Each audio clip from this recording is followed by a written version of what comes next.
오늘 주시는 말씀은 사무엘상 2장 11절부터 21절 말씀인데요. 구약성경 410면 펼쳐놓으시고 구약성경 410면을 펼쳐놓으시고 영상을 통해서 함께 말씀을 듣도록 하겠습니다. 엘가나는 라마의 자기 집으로 돌아가고 그 아이는 제사장 엘리 앞에서 여호와를 섬기니라. 엘리의 아들들은 행실이 나빠 여호와를 알지 못하더라. 그 제사장들이 백성에게 행하는 관습은 이러하니 곧 어떤 사람이 제사를 드리고 그 고기를 삶을 때에 제사장의 사환이 손에 3살 갈고리를 가지고 와서 그것으로 냄비에나 솥에나 큰 솥에나 가마에 찔러 넣어 갈고리에 걸려 나오는 것은 제사장이 자기 것으로 가지되 실로에서 그곳에 온 모든 이스라엘 사람에게 이같이 할 뿐 아니라 기름을 태우기 전에도 제사장의 사환이 와서 제사 드리는 사람에게 이르기를 제사장에게 구워드릴 고기를 내라. 그가 내게 삶은 고기를 원하지 아니하고 날 것을 원하신다. 그 사람이 이르기를 반드시 먼저 기름을 태운 후에 내 마음에 원하는 대로 가지라. 아니라 지금 내게 내라. 그렇지 아니하면 내가 억지로 빼앗으리라 하였으니 이 소년들의 죄가 여호와 앞에 심히 크면 그들이 여호와의 제사를 멸시함이었더라. 사무엘은 어렸을 때 세마포 에봇을 입고 여호와 앞에서 섬겼더라. 그의 어머니가 매년 드리는 제사를 드리러 그의 남편과 함께 올라갈 때마다 작은 겉옷을 지어다가 그에게 주었더니 엘리가 엘가나와 그의 아내에게 축복하여 이르되 여호와께서 이 여인으로 말미암아 내게 다른 후사를 주사 이가 여호와께 간구하여 얻어 바친 아들을 대신하게 하시기를 원하노라 하였더니 그들이 자기 집으로 돌아가매 여호와께서 한나를 돌보시사 그로 하여금 임신하여 세 아들과 2 딸을 낳게 하셨고 아이 사무엘은 여호와 앞에서 자라니라. 오늘은 양육 방식의 차이가 인생을 결정합니다 라는 제목으로 본 말씀을 지어서 함께 은혜를 나누도록 하겠습니다. 마태복음 7장 11절 말씀입니다. 너희가 악한 자라도 좋은 것으로 자식에게 줄 줄 알거든 하물며 하늘에 계신 너희 아버지께서 구한 자에게 좋은 것으로 주시지 않겠느냐. 하나님도 우리에게 좋은 것을 주시기로 원하시는 것처럼 하나님의 형상으로 지음받은 우리는 아무리 약한 사람일지라도 자식에게 좋은 것을 주고 싶은 것이 사람의 마음입니다. 자녀에게 훌륭한 환경을 만들어주고 싶고 좋은 음식 먹이고 싶고 좋은 옷 사서 입히고 싶고 아이들이 하고 싶은 것 다 가르치고 싶고 누구나 동일한 마음일 것입니다. 그러나 오늘 본문을 보면 엘리 가문은 타락하여 몰락하고 또 한나의 가문은 사무엘을 통하여서 이스라엘을 회복시키는 위대한 인물로 쓰임받게 되는 것을 볼 수 있습니다. 그 결정적 차이는 양육 방식의 차이에서 비롯된 것입니다. 성경은 우리에게 주의 교훈과 훈계로 양육하라고 에베소서 6장 4절 말씀을 통해서 가르치고 계십니다. 우리가 자녀를 양육할 때 사람의 방법이 아닌 하나님의 방법으로 양육해야 하나님께서 쓰시는 위대한 자녀들이 되는 것입니다. 그래서 오늘은 양육 방식의 차이가 인생을 결정합니다 라는 제목을 통해서 3가지를 배울 텐데요. 첫 번째, 우리가 아이를 양육할 때 진실한 기도자 또 진실한 예배자로서 살 수 있도록 양육해야 합니다. 인본주의와 신본주의의 결정적 차이는 창세기 11장과 12장에 보면 나와 있죠. 창세기 11장을 보면 인간이 바벨탑을 쌓고 그 꼭대기에 누구 이름을 냅니까? 자기 이름을 내고. 그게 인본주의. 자기 성공, 자기 이름을 내고 하나님을 대적하고 마음껏 죄 짓기 위해서 바벨탑을 쌓는. 그러나 창세기 12장으로 넘어가면 믿음의 조상 아브라함은 어디를 가든지 제단을 쌓고 하나님께 예배를 드리며 하나님의 말씀을 따라갑니다. 하나님의 말씀에 순종하며 하나님을 예배하며 하나님을 왕으로 모시는 인생을 사는 거예요. 진실한 예배를 드릴 때 하나님의 임재 가운데 하나님의 인도하심을 받게 되는 것입니다. 그런데 오늘 엘리의 아들들은 어떻습니까? 12절부터 한번 교도해 보겠습니다. 엘리의 아들들은 형식이 나빠 여호와를 알지 못하더라. 13절 시작.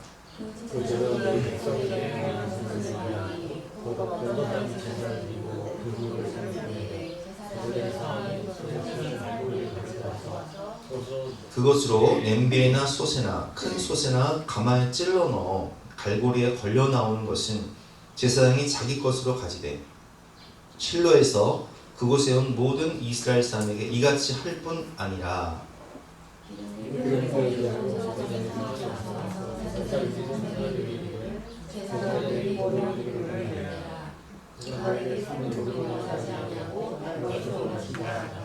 그 사람이 이르기를 반드시 먼저 기름을 태운 후에 내 마음에 원하는 대로 가지라면 그가 말하기를 아니라 지금 내게 내라 그렇지 아니하면 내가 억지로 빼앗으리라 하였으니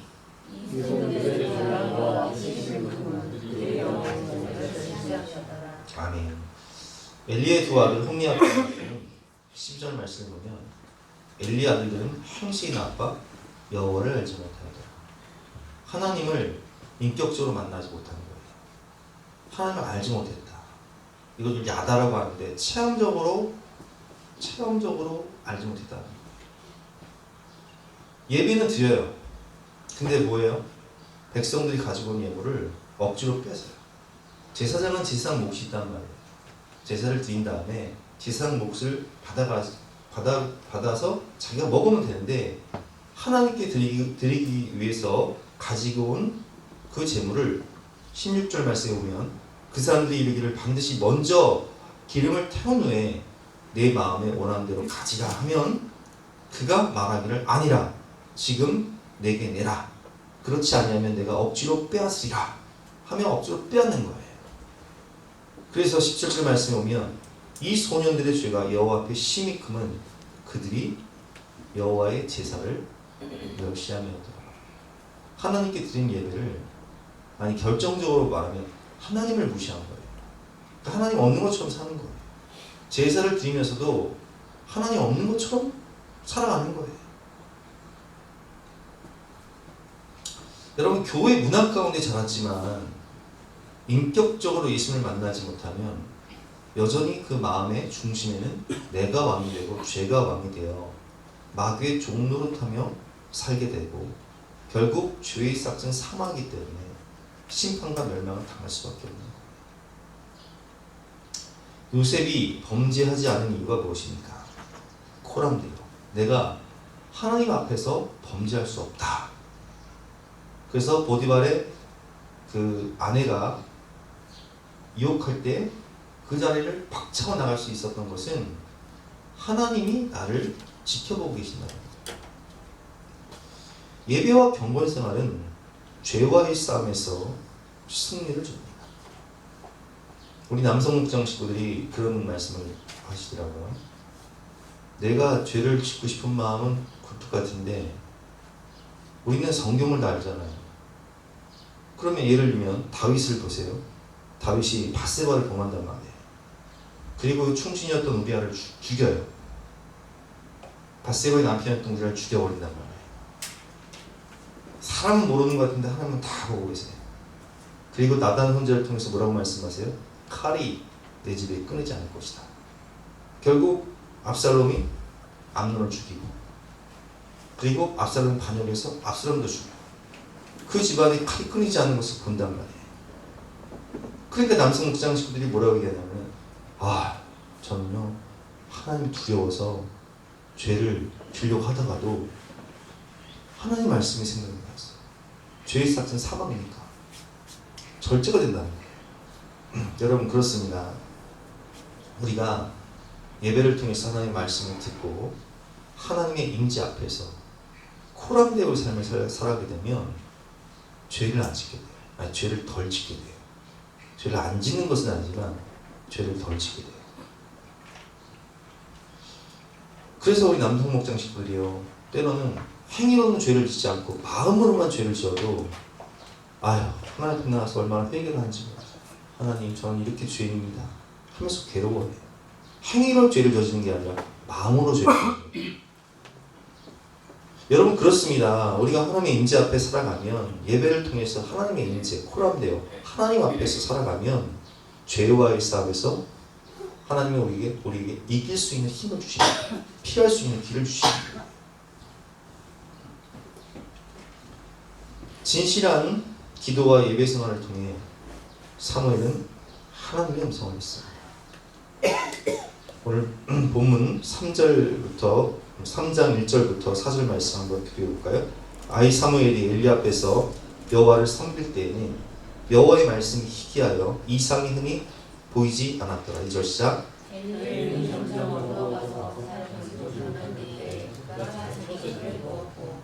하나님의 등불은 아직 꺼지지 아니하였으며 사무엘은 하나님 궤에 있는 여호와의 전 안에 누웠더니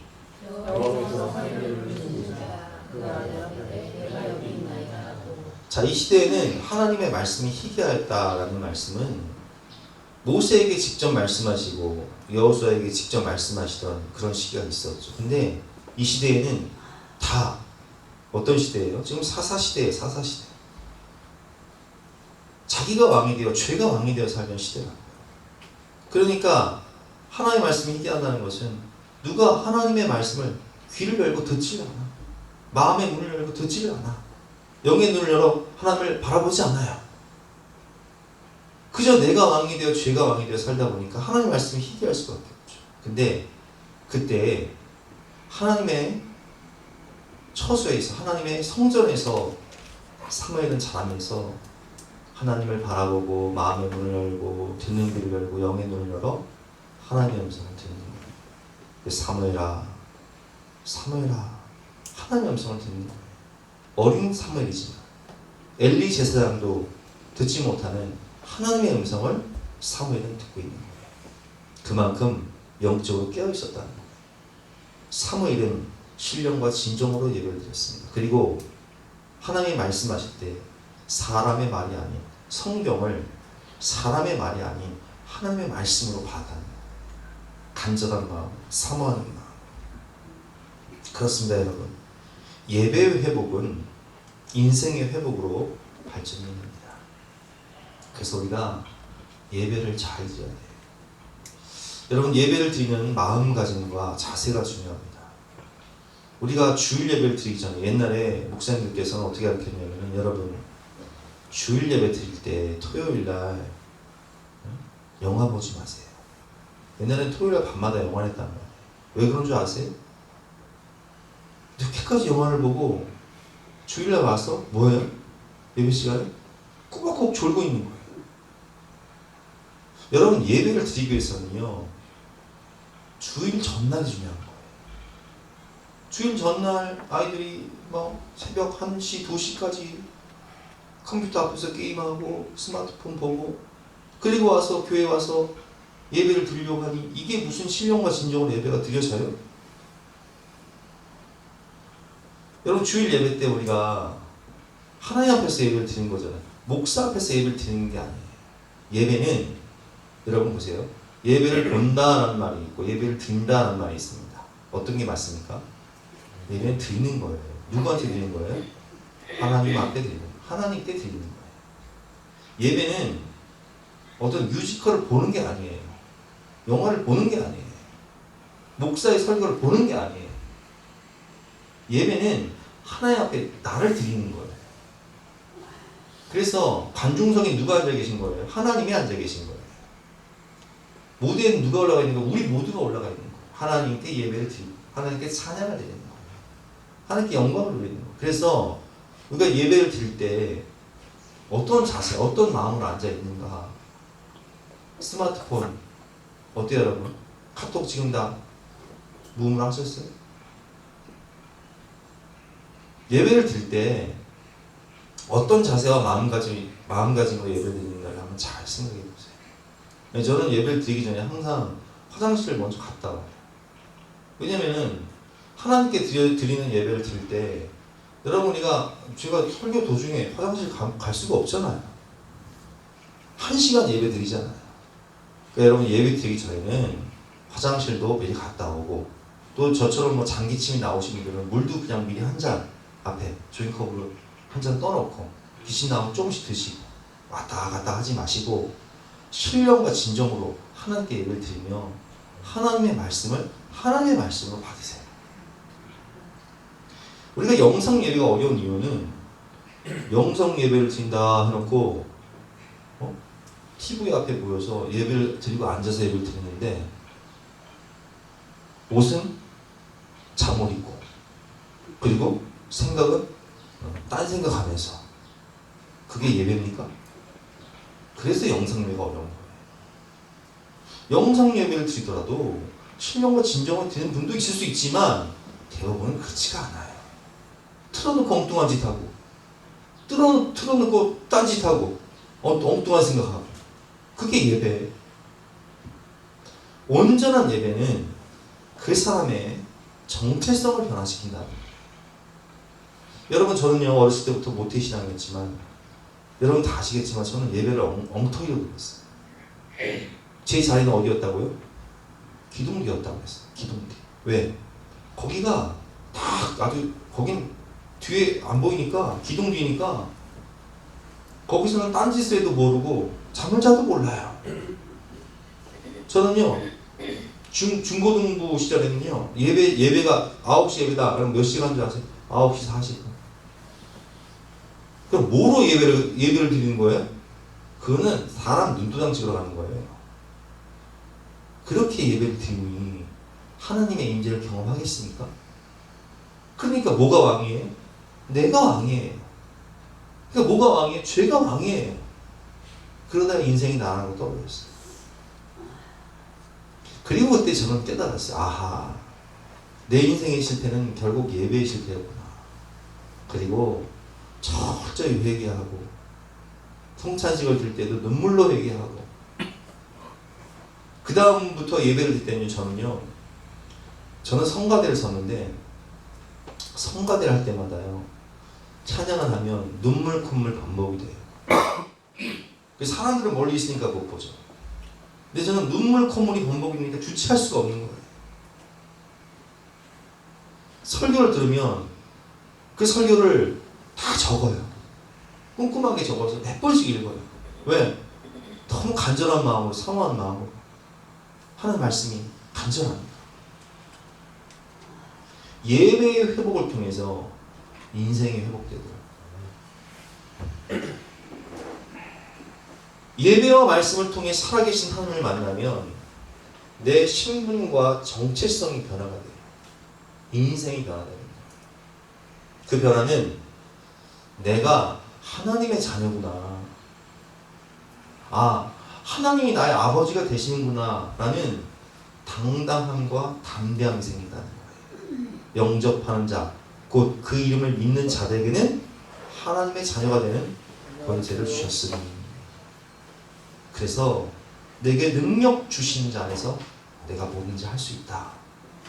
자존감이 밑바닥이었는데, 예배를 엉망으로 할 땐 자존감이 밑바닥이었죠. 왜냐면 누가 왕이니까, 내가 왕이니까. 그래서 나를 보니까, 현실을 보니까 초라하고 할 수 없다라는 마음이 가득했는데, 이제는 시선이 하나님께 가니까 왕이신 하나님, 전능하신 하나님, 살아계신 하나님, 천지를 창조하신 하나님이 나의 아버지가 되신다는 믿음이 생기니까 당당하고 담대해지는 거예요. 정체성의 변화를 겪게 되는 거예요. 아, 나는 하나님의 자녀구나. 나는 보배롭고 존귀한 하나님의 걸작품이구나. 나는 예수님자리 인생이구나. 그래서 우리는 자녀들에게 예배를 통해서, 하나님의 말씀을 통해서 이걸 가르쳐 줘야 돼요. 너는 누구의 자녀란다? 하나님의 자녀란다.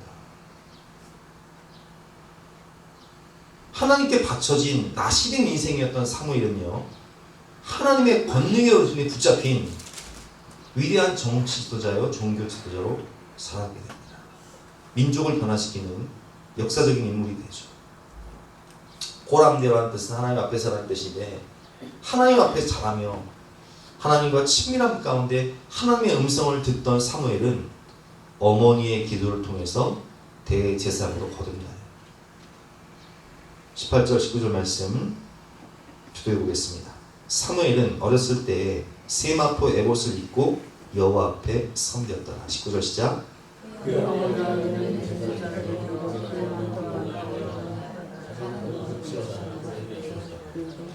자 보세요. 사무엘은 어렸을 때부터 뭘 입었다고요?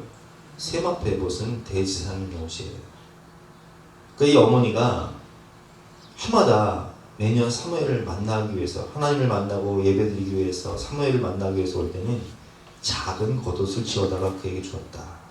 대제사장이 입는 옷을 지어서 입히면서 사무엘에게 말하는 거예요. 사무엘아, 너는 하나님이 위대하게 쓰기, 하나님이 너를 권능의 오른손으로 붙잡고 너를 위대하게 쓰실 거다.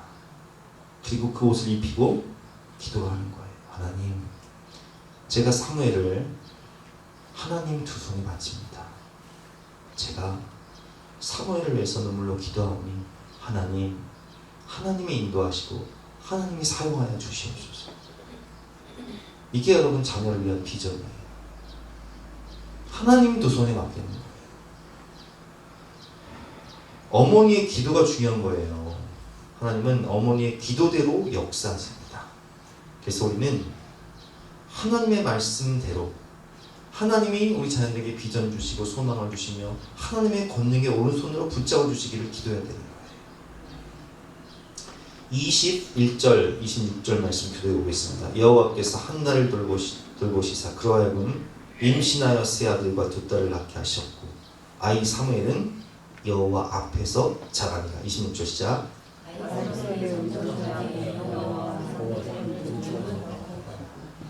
사무엘이 누구 앞에서 자랐다고요? 여호와 앞에서 자랐다. 코라하면 돼요. 그리고 26절 말씀 보니까 사무엘이 자라며 하나님과 사람들에게 더욱 은총을 받게 돼요. 하나님과 사람들에게 존귀 여김을 받게 돼요. 하나님의 능하신 손 아래서 겸손하라. 때가 되면 그가 너희를 높이시리라. 하나님이 높여주시는 인생이 되는 거예요. 여러분, 부모부터 진실한 예배자로 살아야 합니다. 자식은 부모의 등을 보고 배운 것입니다. 다니엘 기도회 때 최철규 집사님이 간증하셨는데, 이분은 어렸을 때 어머니가 자기를 위해서 그렇게 예배만 드리고 오면, 뭐 주일 예배, 수예배, 금요예배, 새벽 예배 드리고 오면 자기를 위해서 안수기도를 해주는 거예요. 새벽에 자고 있으면 안수기도를 해주는 거예요. 어머니는 항상 기도로 살았고 예배로 살았고, 폐병에 걸려서 주구하시면서도 금식기도 하시면서 자녀 셋 중에 하나는 주의 종이 되게 해달라고 기도하고, 믿지 않던 남편은 장로가 되게 해달라고 기도했는데 기도대로 하나님은 역사하셨습니다. 그러나 이 최철규 집사님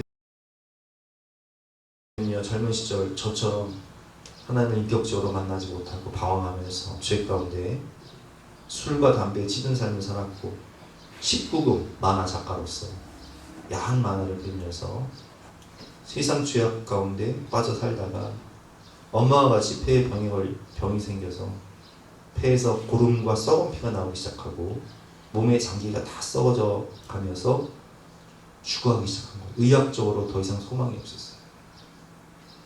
근데 뭘 보고 배워요? 어머니의 믿음과 기도를 보고 배워요.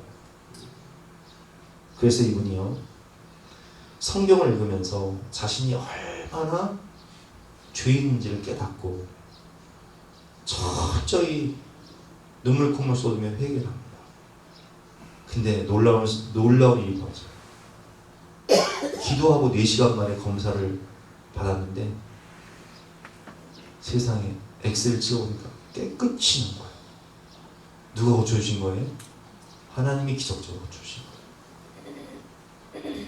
이분은 성경을 더 깊이 읽으며 내가 얼마나 죄인지를 깨닫고, 자신이 그 직업을 계속 유지하면 돈은 많이 벌 수 있지만 이러다 내 지옥 가겠구나 생각을 하고, 이제는 성경을 그리는 성경 만화, 철로역정 같은 기독교 만화를 그리는 사람으로 변화가 됩니다. 그리고 믿음의 배우자를 만나서 전도사인 아내를 만나서 믿음의 가정을 세우고 어머니와 같이 기도드리며 예배드리는 그 삶을 살게 되는 거죠. 여러분, 자식은요 부모의 등을 보고 배우는 거예요. 부모가 먼저 코람되어 하나님 앞에서 예배드리며 하나님의 말씀으로 받을 때 자녀들도 똑같이 그것을 보고 배우는 거예요.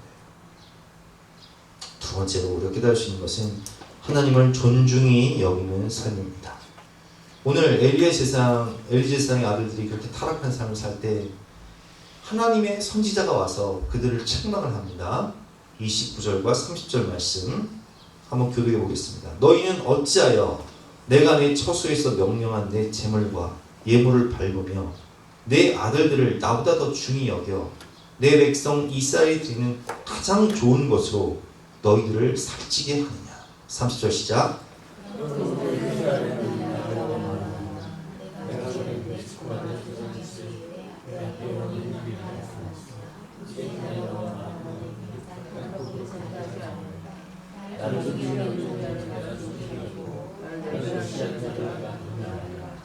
하나님 뭐라고 말씀하세요? 나를 존중히 여기는 자를 내가 존중히 여기고 나를 멸시하는 자를, 멸시한다는 것은 없는 것처럼 산다는 거예요. 사람을 보는데 사람이 와도 없는 것처럼 유령인간이 취급하는 거예요. 나를 멸시하는 자를 내가 경멸하리라. 여러분, 하나님은요 인격을 가지셨어요. 하나님이 자기의 형상을 따라 사람을 창조하시되 라는 말씀을 보면 여기서 자기의 형상은 지정의 인격을 얘기하는 거예요. 하나님은 우리가 똑같이 성품이 있다고요. 그래서 하나님이 뭐라고 말씀하세요? 나는 나를 존중히 여기는 자를 나도 존중히 여기고 나를 멸시한 자를 나도 경멸할 거야. 하나님을 멸시한 엘리와 그의 아들들은 어떻게 됩니까? 하나님의 심판대로 그들은 이제 죽게 되죠. 전쟁에 나가서 두 아들은 처참하게 죽고 엘리도 그 소식을 듣고 넘어져서 목이 부러져 죽죠. 22절부터 교독해 보겠습니다. 엘리가 매우 늙었더니 그의 아들들이 온 이스라엘에게 행한 모든 일과 회막문에서 수종드는 여인들과 동침하였음을 듣고 23절 시작.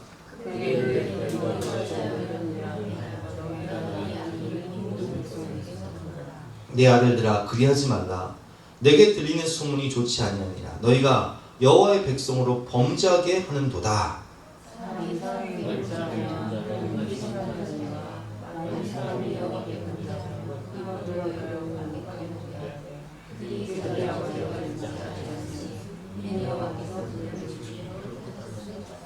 그래서 하나님은 그들을 결국 죽이기로 결정을 하십니다. 그리고 27절 말씀 보니까 하나님의 사람이 엘리에게 와서 그에게 이르되 여호와의 말씀에 너희 조상의 집이 애굽에서 바로의 집에 속하였을 때에 내가 그들에게 나타나지 아니하느냐. 28절 시작.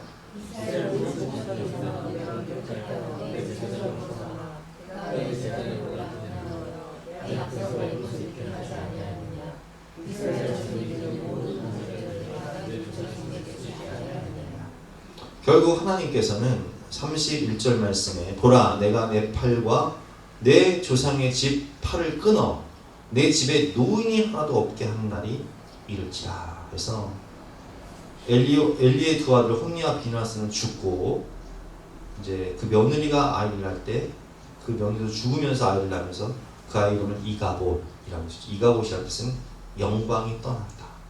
하나님의 영광이 이스라엘에서 떠났다는 거예요. 이가봇, 영광이 떠났다. 하나님의 영광이 떠났다.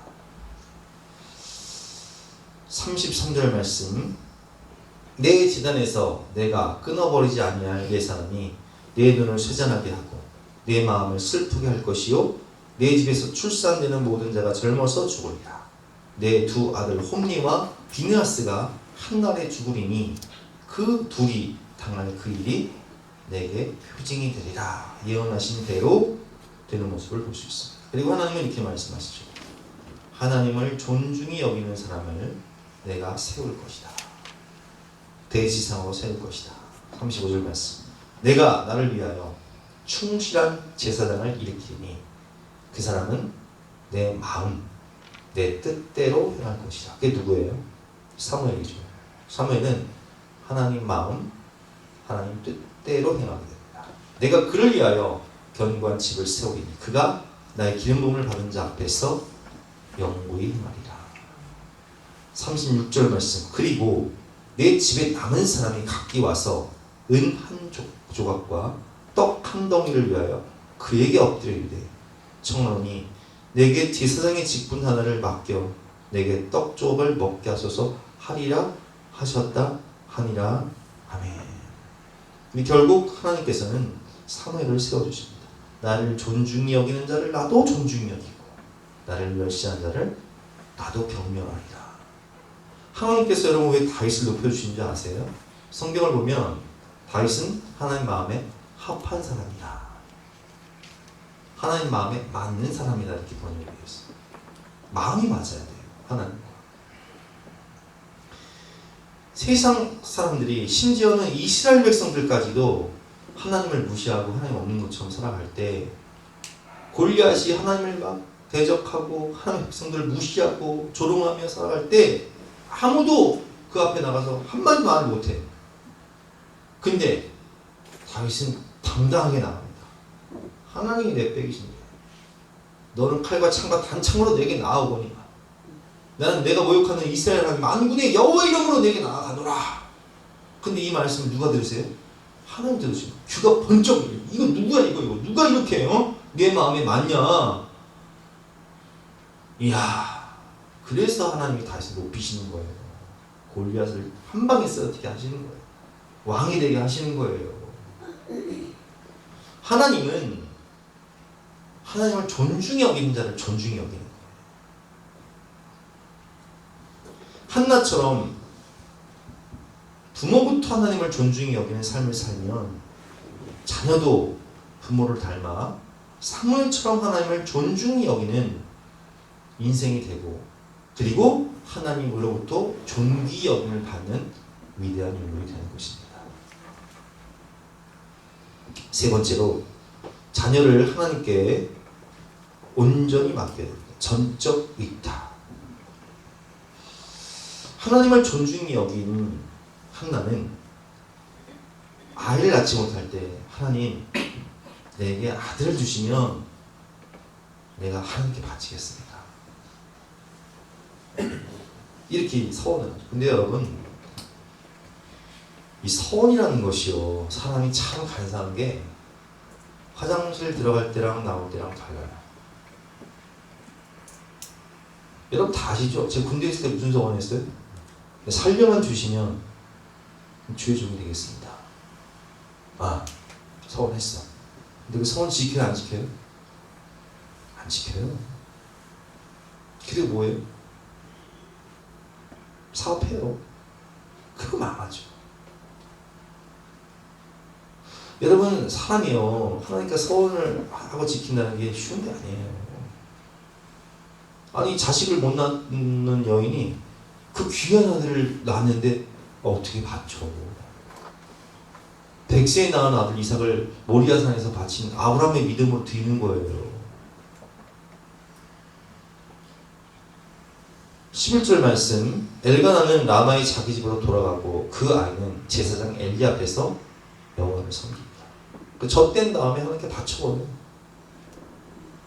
여러분 자녀를 하나님께 온전히 맡긴 것과 맡긴 척하는 것은 하늘과 땅의 차이예요. 죽은 것과 죽은 척하는 것은 하늘과 땅의 차이죠. 하나님께 아이를 온전히 맡긴다. 전적 의탁이에요.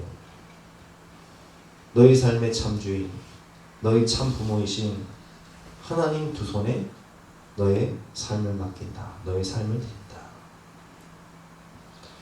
그래서 여러분 우리는 아이를 내가 어떤 부모들은요 내가 어렸을 때 이루지 못한 꿈을 대리만족이라고 하죠. 아이를 통해서 이루기 위해서 아이가 원치 않는 진로를 결정하고 자기의 꿈을 막 거기에 막 반영, 투영시키는 사람들이 있어요.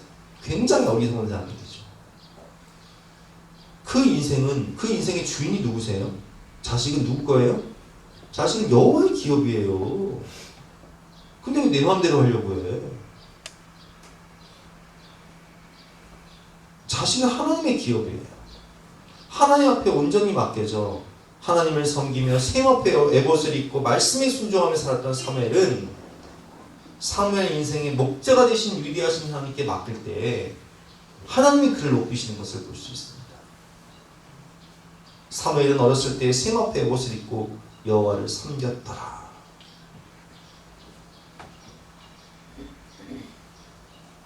그래서 26절 말씀에 하나님이 그를 높이신 모습을 우리가 보았는데, 여러분 우리가 한번 이렇게 인사해 볼게요. 잔소리하지 말고 기도합시다. 잔소리하지 말고 기도합시다. 응? 여러분 아이들한테요, 잔소리하지 말고 기도하세요. 잔소리 한다고 변화됩니까? 말 안 들어요. 여러분 저도요, 제가 목회를 하면서요, 여러분한테 잔소리 별로 안 하죠. 왜 그런 줄 아세요? 저는 그걸 철저히 아는 거예요. 야, 내가 우리 애들한테 잔소리해도 애들도 안 듣는데 내가 우리 성도님들한테 잔소리한다고 듣거든요. 그러면 누가 말씀하셔야 돼요? 주님이 말씀하셔야 되죠. 하나님이 말씀하셔야 되죠. 그래서 그렇게 기도해요. 하나님이 말씀해 주세요. 제가 잔소리해봤자 괜히 감정만 상합니다. 하나님이 깨닫게 해주시고 하나님이 말씀해 주세요. 그렇게 기도할 뿐이에요. 근데 희한한 것은요, 하나님이 진짜 말씀하셔요. 하나님이 역사하셔요. 저는 우리 애들한테 딱 한 가지, 자기는 양치에다가 이 잔소리밖에 안 해. 나는 그 이외에는 하나님께 맡겨요. 뭐 양치도 안 하고 잘 때는 아유 네 이빨 썩지 내 이빨 썩냐 알아서 해봐. 그러고 말하면 있는 거야. 우리 딸들은 너는 충치미녀 될 거다 나중에 충치미녀. 그리고 말은 그냥 잔소리하지 말고 기도합시다. 여러분 모세를 요게벳이 온전히 맡기잖아. 자기가 할 수 있는 게 없으니까 갈대상자 만들어서 그냥 하나님께 막 바치는 거예요. 하나님, 모세 참 주인이시고 참 부모이신 하나님 지선에 모세의 인생을 맡깁니다. 그게 요게벳의 최선이었어요. 근데 그 모세의 갈대상자를 누가 붙잡고 계세요? 하나님이 붙잡고 계신 거예요. 그 이집트 왕대가 되게 하시고, 그리고 이스라엘 민족의 구원자가 되게 하시고, 모세의 운명 저자가 되게 하시죠. 시편 127편 3절 말씀입니다. 시작. 보라, 자식들은 여호와의 기업이요 대열매는 그의 상급이로다. 자식은 여호와의 기업이에요. 내 것이 아니라, 우리 소유물이 아니야. 기도하며 자녀의 미래와 인생을 하나님께 맡겨야 합니다. 우리가 확실히 알아야 할 것은 하나님은 나보다 우리 자녀를 더 사랑하신다는 거예요. 그리고 하나님은 우리의 자녀의 인생을 하나님이 친히 권능의 오른손으로 붙잡으셔서 가장 좋은 길로 인도하시고 가장 좋은 것을 주신다는 믿음을 가지고 우리가 기도하면 하나님이 목자가 되신다. 시편 23편 1절부터 한번 교도해 보겠습니다. 여호와는 나의 목자시니 내가 부족함이 없으리로다. 2절 시작.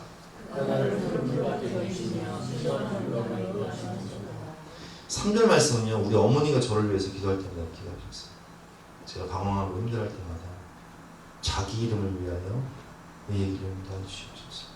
내 영혼을 소생시키시고 자기 이름을 위하여 의의 길로 인도하시는 거다. 4절 시작.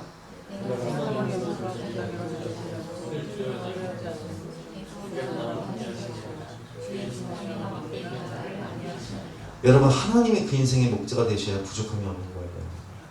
내 잔이 넘치나이다. 고백하게 되는 거죠. 하나님이 인도하셔야 가장 좋은 길, 푸른 풀밭, 맑은 물가를 인도하시는 거예요. 하나님 목자 되셔야 돼요. 하나님이 함께 하셔야 그 영혼을 소생시키시고 자기 이름을 위하여 얘기를 인도하시는 거예요. 때로는 우리 아들이 군대를 가고 유학을 가고 또 지방으로 갈 때 사망의 음침한 골짜기로 다닐지라도 해를 두려워하지 않을 것은 주께서 그와 함께 하십니다. 주의 지팡이와 막대기가 그를 안위하시나이다. 주께서 내 원수의 목전에서 내게 상을 차려주시고 내 기름을 내 머리에 부으셨으니 내 잔이 넘치나이다. 여호와는 나의 목자시니 내가 부족함이 없습니다. 내 잔이 넘칩니다. 이렇게 고백하십니다. 6절 시작.